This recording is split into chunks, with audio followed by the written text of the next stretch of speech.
नमस्कार, India report में आप सभी का स्वागत है। बिहार की राजधानी पटना में प्रशासन के नीचे, सरकार के नीचे, पुलिस प्रशासन के नीचे एक नाबालिग बच्ची के साथ रेप होता है, उसका मर्डर होता है और किसी को सुनाई नहीं पड़ता। और जब सुनाई पड़ता तो डॉक्टर साहब की तरफ से कहा जाता कि रेप की घटना नहीं है, शरीर पर चोट तो लगी है। सुनते जाइए आप। पुलिस की तरफ से बयानबाजी होती है कि नहीं, सो लड़की नाबालिग बच्ची डिप्रेशन में थी, नींद की गोली लेकर सोई हुई थी। नशे की बात भी सामने पुलिस की तरफ से की गई और लड़की जो है आत्महत्या कर ली, सुसाइड का मामला ऐसा लग रहा है, या फिर नींद की गोली की वजह से उसकी मौत हो गई। यही रिपोर्ट पुलिस के अधिकारी जो निचले लेवल के जो अधिकारी थे, जिनको रिपोर्ट बना करके बड़े अधिकारियों को भेजना होता है, उन्होंने इसी को आधार बनाकर रिपोर्ट बना दी और इस रिपोर्ट को सर्कुलेट कर दिया गया तमाम वरीय अधिकारियों को। और इसी आधार पर तमाम पुलिस अधिकारियों की तरफ से बयानबाजी होने लगी कि नहीं, रेप का मामला नहीं है और ये तो आत्महत्या का ही मामला लग रहा है। बीच में लोग परेशान थे कि ऐसा कैसे हो गया। नीट की तैयारी करने वाली एक छात्रा, 14-15 साल मात्र उसकी उम्र थी, हॉस्टल में रहती थी, अचानक कमरे में मृत कैसे पाई गई, कैसे उसकी मौत हुई। लोग परेशान थे, सड़कों पर नारेबाजी भी हो रही थी, जांच की मांग चल रही थी, विपक्ष भी तमाम तरह के सवाल उठा रहा था, लेकिन तब भी प्रशासन को और सरकार को इसकी गूंज सुनाई नहीं पड़ रही थी।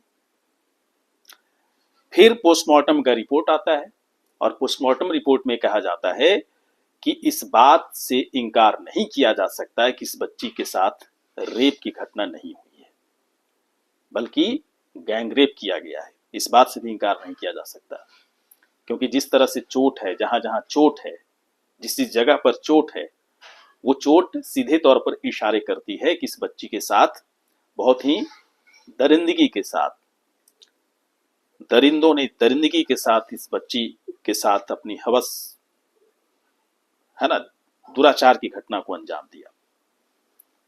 मात्र 14-15 साल की बच्ची जो अपने सपने को साकार करने के लिए पटना में एक हॉस्टल में रहकर नीट की तैयारी कर रही थी, इसके साथ ऐसा हुआ। लेकिन सबसे हास्यास्पद और सवाल उठाने वाले उठाया जा सकता है प्रशासन के ऊपर, पुलिस के ऊपर, सरकार के ऊपर, कि पोस्टमार्टम रिपोर्ट में जो चीजें आ रही हैं वो कुछ और कह रही हैं, और जो शुरुआती जो जांच का जिम्मा जिन अधिकारियों को दिया गया था वो कुछ और कह रहे हैं। जिस डॉक्टर के कंधे पे एक बड़ी जिम्मेदारी होती है जान बचाने की, उस डॉक्टर को समझ में नहीं आया कि इस बच्ची के साथ क्या हुआ था। अगर आपको लग रहा था कि इसके शरीर में चोट के निशान है, तो कम से कम इसी आधार पर जांच की गई होती पुलिस की तरफ से कि चोट कैसे लगी, क्या किसी ने मारा या जबरदस्ती करने की कोशिश की, लेकिन नहीं, कुछ नहीं किया गया।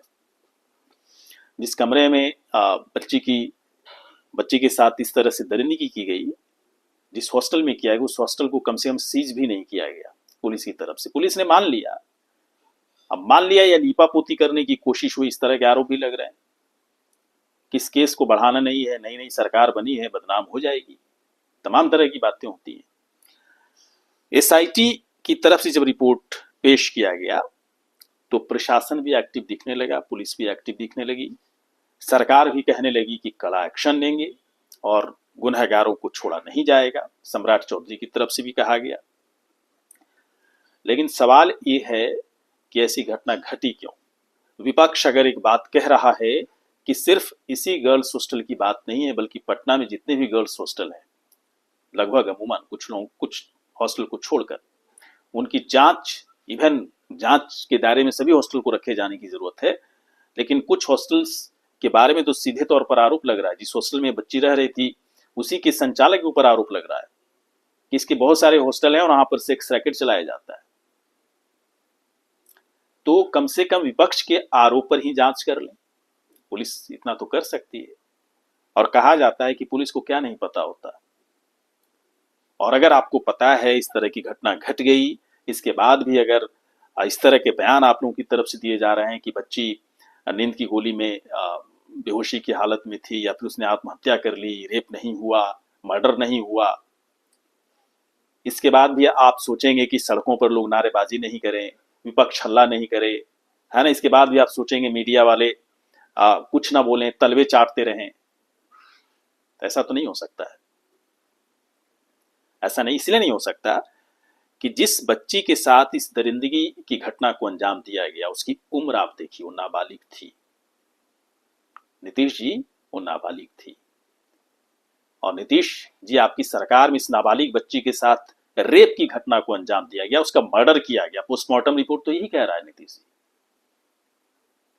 आपकी सरकार कह रही है कि कड़ा एक्शन लेंगे, लीजिए। कौन, आप इस कड़ा एक्शन तो लेना ही पड़ेगा अब आपको, लेकिन कब लेंगे? इतने दिनों के बाद, 6-7 है ना, सप्ताह भर से ऊपर ये घटना घटी हो गई, ज्यादा हो गया। इसके बाद भी अभी तक इस बात में 6 तारीख की घटना है ना, 6 तारीख की घटना है, आज 20 तारीख आज हो गया।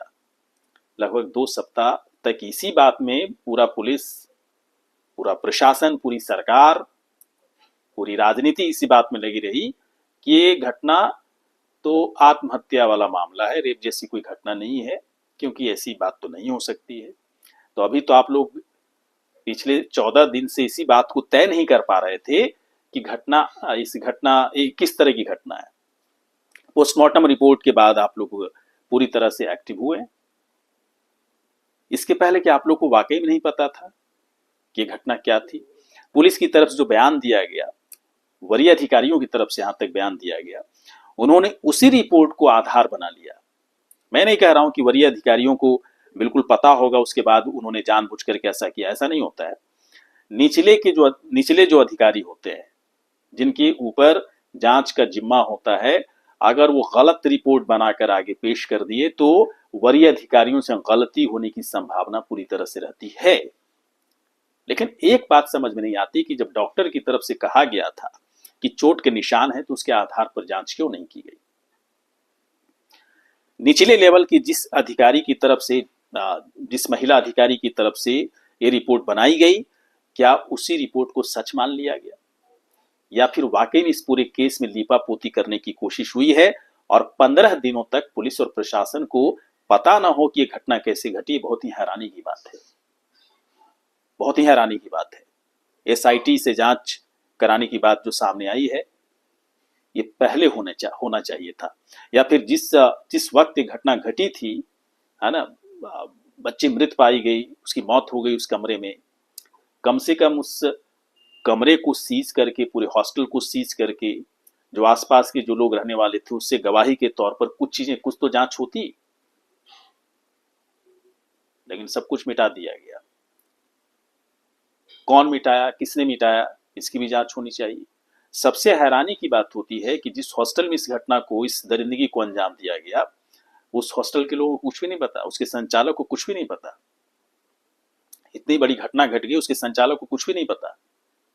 कौन वहां पर आते हैं, कौन जाते हैं, क्या सीसीटीवी में कुछ भी कैद नहीं हुआ? फिर किस तरह का हॉस्टल है? ये बहुत सारे सवाल हैं। मैं इस सवाल को इसलिए उठाना चाह रहा था कि कई लोग इस घटना को लेकर तरह तरह की बयानबाजी कर रहे हैं। कई लोग कह रहे हैं कि सरकार को बदनाम करने की कोशिश है विपक्ष की तरफ से। कौन गैंग रेप और मर्डर पे कौन राजनीति करेगा? कौन सा ऐसा पॉलिटिकल पार्टी है जो गैंग रेप और मर्डर पर राजनीति करके अपनी राजनीति को चमका सकता? वो नहीं चमका सकता। कोई भी राजनीतिक पार्टी हो। सरकार वहां पर एनडीए की है, तो एनडीए की जिम्मेदारी है, एनडीए सरकार की, कि आप नागरिकों की सुरक्षा का जिम्मा जो आपने एक तरह से जो ऐलान किया है, उस ऐलान पर कम से कम सही वक्त पर आप लोग तत्पर रहें। लेकिन नहीं, पुलिस की तरफ से कुछ और बयान, डॉक्टर की तरफ से कुछ और बयान। पोस्टमार्टम रिपोर्ट तक इंतजार करना, तब तक पुलिस क्या कर रही थी? क्या लीपापोती करने की पूरी प्लानिंग थी?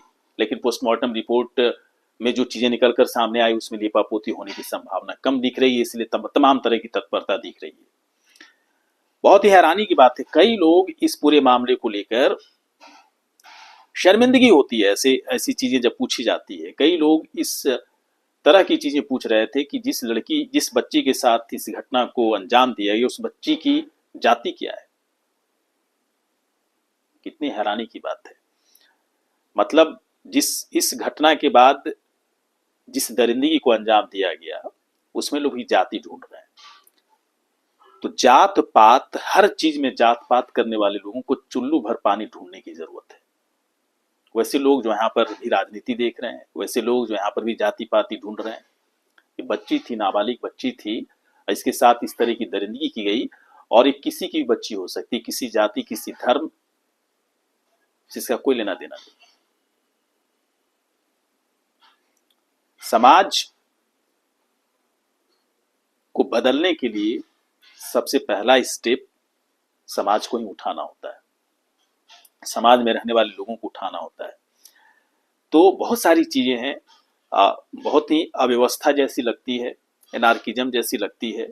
सरकार अभी बनी है और इतनी बड़ी घटना घट गई, प्रशासन सरकार के नीचे, एक नाबालिग बच्ची की चीखें तक सुनाई नहीं पड़ी।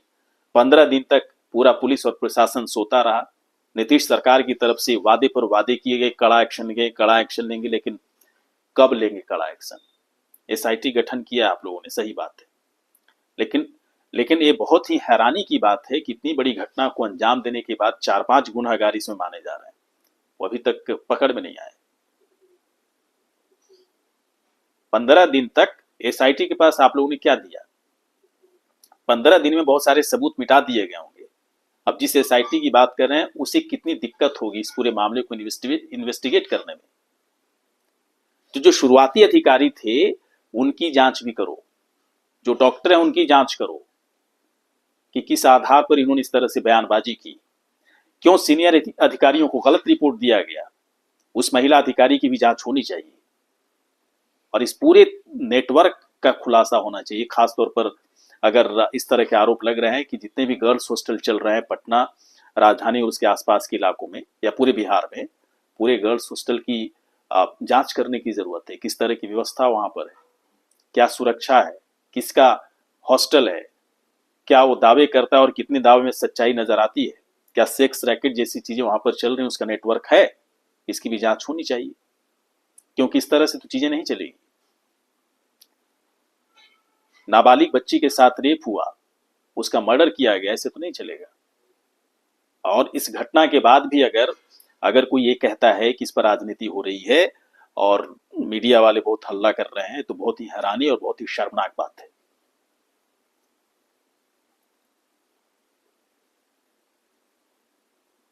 पूरे बिहार के लोगों नहीं बल्कि पूरे देश के लोगों को सोचना चाहिए। ऐसी घटना जब भी घटती है, चाहे वो निर्भया कांड हो, चाहे बिहार की इस बच्ची के साथ जो हुआ, उससे पूरा देश दहल उठता है। और सबसे हैरानी की बात यह होती है कि पुलिस प्रशासन के नाक के नीचे इस तरह की घटनाएं घट जाती है। और जिस तरह से शुरुआती जांच के दायरे में जिन जिन चीजों को रखा गया, उस पर सवाल उठाया जाता रहा है। बिहार में भी जो घटना घटी, पटना वाली जो घटना है, उसमें भी कुछ इसी तरह की चीजें आई। तो इस पर राजनीति कर रहा है नहीं कर रहा है, इससे अलग हटने की जरूरत है। इस बच्ची को इंसाफ दिलाने की जरूरत है। एसआईटी की जांच बहुत ही तीव्र होनी चाहिए और इस बच्ची के गुनहगारों को बहुत ही जल्द सलाखों के पीछे डालने की जरूरत है, ताकि दुनिया देख सके कि ये कौन लोग हैं, किस तरह का इनका नेटवर्क है। और सिर्फ सलाखों के पीछे नहीं, बल्कि इनके गुनाह कभी भी माफ करने लायक नहीं है। नमस्कार।